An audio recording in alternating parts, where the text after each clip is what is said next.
Welcome to another episode of Trench Tips with me, Zach, and me, Jack. Wow, we've never done that before, have we? No, I don't know if I liked it. No, I didn't either. It felt quite forced. Yeah, okay, let's say forced. Yeah, absolutely. Let's do it. So this week, we've obviously started talking about how to speak to people, but where do we find them? And I think me and you have got some good experience in this. We obviously have companies who come to us with, here's a set of data, and I want you to speak to as many people as possible. But we've also got companies who come to us and say, I want to speak to marketing directors in a certain sector. And we've also got companies who come to us and say, here's top 50 companies that we really want to work with or dream prospects. And I've no idea how to start it. I just want to speak to the CEO of all those companies, go out and make it happen for us. Yeah. And it's a hard one because sometimes you deal with data and you're looking at your sheet and you're thinking, these are switchboards. How am I going to ring up someone? And I'm going to say, hi, Susan. And she's just a customer advisor. And I say, Mark's not in today. And she goes, who's Mark? And I say, he's the CEO of AXA.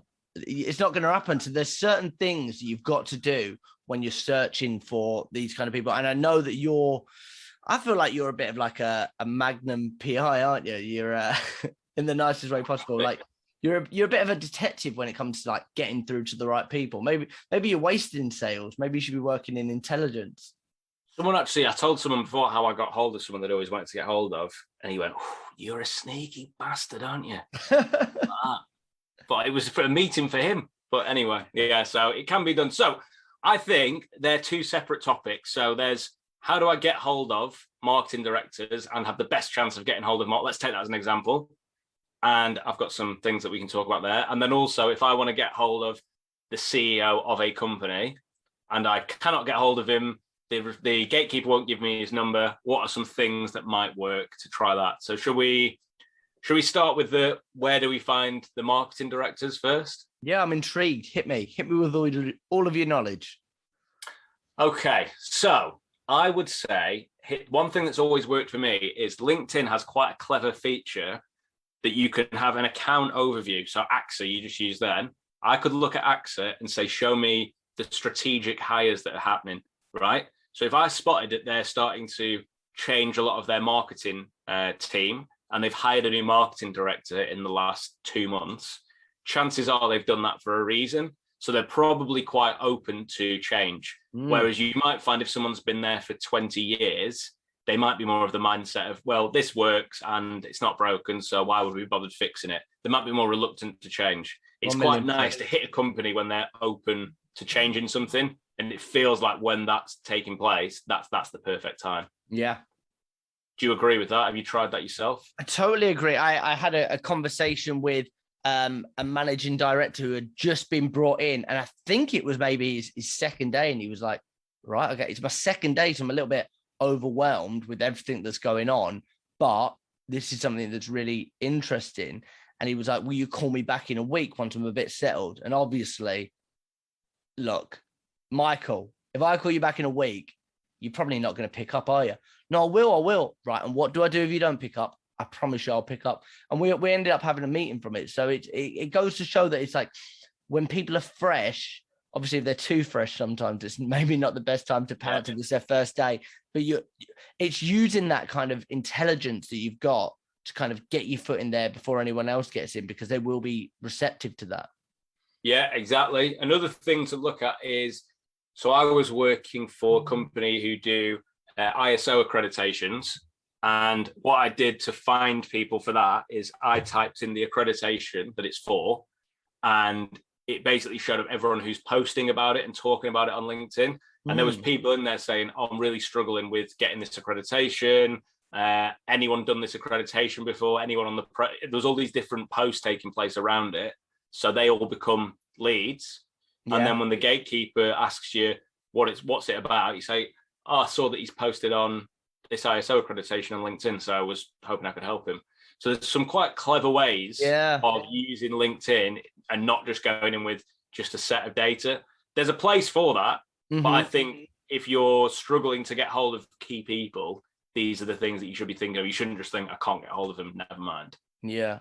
Can I tell you a sneaky one that I've been doing? And I don't know if I've even said this to you off camera, but it's I've got a friend, someone that I used to work with, who's a managing director of a company, and I've spoken to a few people about it, and I'm kind of on a few radars now. Anybody that receives a cold email B2B, someone trying to sell them their product, obviously it's not going to work for every business, but it shows. Usually, if you forward them emails on, a lot of people's mobile numbers are at the bottom of that email, and it shows that they're receptive to, obviously, they're outsourcing. And because of what we do, we prospect for businesses. So I'm like, right, okay, all of a sudden, I know that you've got a need. I know that you prospect because you're sending an email. Doesn't look like you're cold calling and your mobile number's there. I've won clients by that. So if you just say to your network, like, look, any spam emails that you get that you'd usually delete, send them to me. There's something in that. Obviously, you've got to search for the gold, but you never know just by like saying to people, look, I bet people that are high up will get hundreds of emails a week, people spamming them. And usually at the bottom of these signatures, call me on my mobile, because it's people that are willing to sell. And they're not just necessarily SDRs. A lot of the time, these emails come from managing directors if they are small companies. Yeah, my dad sent me one of them, actually, someone trying to sell his company cigars. And did you? Did I go into the cigars? Did you buy them? Not really. I'm on a bit of a health kick, man. I'm trying to put the Cubans down these days, you know. It's interesting. So yeah, I think that's a really good shout, mate. Like, you know, there'll be people out there who are doing what you do or showing signs of the problem that you solve, and you could make your life easier with some of the low-hanging fruit. But obviously, sometimes it's just a case of here's 500 leads and get through and make it happen, which we also specialize in. But sometimes you've got to be strategic with it, which I think is important too. Right. So the other example is, so I'm trying to think of so I've got a client who gave me top 50 customers that they want to work with, and they're all big blue chip, big companies. It's going to be impossible to be directed to the director that you're trying to get hold of. So, and I was trying that, you know, he doesn't take calls, can't get through the gatekeeper. I'm trying every week. It's the same 50, you're going round and round again. So what I started trying to do was go down a few levels in the pecking order, get the mobile number of that person. So say I'm after director, I'd be after one level down and then maybe their assistant. Ring up their assistant who answers, and I say, sorry, I was supposed to get through to Jack Frimston. And they say, oh, no, Jack's the director of X. Oh, okay. What should I do? Go back to reception, or have you got his number there? And 9 times out of 10, I've got his number here. Give me one sec. Bang. Number's given to you. You're straight on the phone to him, mobile wise. And there's usually obviously you've got to be pretty sharp on the pitch, but there's usually a point where he's, how did you get my number? And obviously that's a point of, you need to be prepared for that, and that's probably one for another conversation. Another episode, yeah. You were talking to me about another one that I think we both used, and it's brilliant. And you go through and they say, oh, he's working from home today. You go, right, okay, that's annoying. Okay, let me see the time. Yeah, I've got a meeting in 20 minutes. Does his mobile still end in 703? No, it doesn't. Right, okay, what is it? And then all of a sudden people are like, all right, yeah, I'll just give you. It's like people are just so receptive to it because of the way you sound and because you sound like authority. Right, okay, yeah, I'll here's his mobile number. Next thing you know, you're speaking to the CEO and you're booking meetings. Oh yeah, that's another one that you catch people out on, is when they say you'd need to speak to our procurement director, and you're like, oh, John Smith. And like, no, it's Steve Johnson. Well, you told me a brilliant story. What was the guy that was like, they said they weren't going to tell you. Is that not right? What, they weren't going to tell me what the name was? They said, well, I'm not going to tell you who it is. And you was like, oh, it's Debbie, isn't it? And they were like, no, it's Lucy. Yeah, exactly. What, Debbie Jones? No, it's Lucy Smith. Oh, Lucy Smith, right. But they just said they weren't going to tell me. Yeah, exactly. Exactly. There's all sorts of stuff like that. When people give you sort of flippant things in calls, we don't take cold calls. Can you send it to the info email address? And you just say no, or just keep talking about something else. But yeah, there's all sorts of ones like that. But yeah, so I would say it's not over. If you're trying to get hold of CEOs and it's not happening for you and you're out there making these calls, there are ways of doing it, of getting hold of them, and it's usually through calling in maybe one level below and being really assumptive. I don't know what's happened here. I was trying to get hold of Jack Frimston. Oh, he's my boss. Right, okay. Right. Do I go back to reception then? Have you got his mobile number? I've got his number here. Give me one sec. That's the thing. I think that's the thing. People just don't want to ask because it's the thing within you. Like, well, that's bad. Like, that's naughty. Like, I shouldn't have his mobile. Do you know what I mean? There's something within the psychology saying I shouldn't have this person's mobile number. I'm not going to ask. I'll do my job, but I'm not going to ask. But if you ask, so I always say seek forgiveness, not permission. And then you call up and you're like, it's a sales call. How did you get my number? Well, I spoke to reception. I said, what's his number? And they gave it me.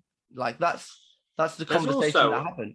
On the mindset piece there, if that person's genuinely got a problem that you fix, then they'll be grateful that you rang them.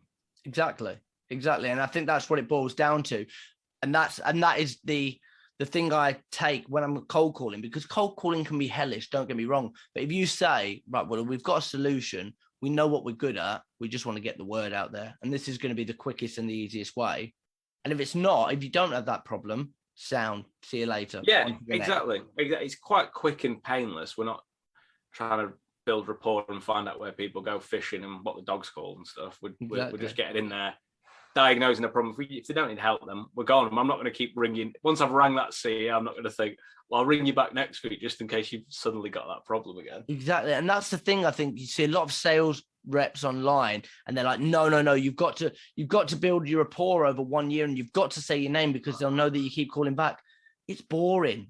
Get over it. Like, these people are important people. If they've got that problem and you've called at the right time with a solution, great, there's going to be a matchup. If not, and you're hoping that one day they're going to have that problem and they're thinking, yeah, actually, I'm going to call that person back, they're never going to go, yeah, it was that bloke that rang me. I've actually got his email saved at info@ blah, blah, blah. It's not going to happen. No. I saw one that pissed me off before. It was a guy in America, quite a big name as well in business, advising people to go out and tell all your dream clients that you'll work for them for free for the first year. It's very, very hard to do something for free for someone, then go back and say, now can you pay for it? Yeah. It's just, maybe other countries work differently, but I think you only really value what you pay for. So I agree. I understand the whole psychology about it. And it was very big, I think, probably about 10 years ago, where you DM someone for your dream job and say, like, look, I'll come and work for you for free. And there's a difference between getting your foot in the door. If you want to be a PA to Kim Kardashian, look, I'll do this for a year. But I think there's a difference, like, look, use our service for a year. And if you like it, come, like, pay for it.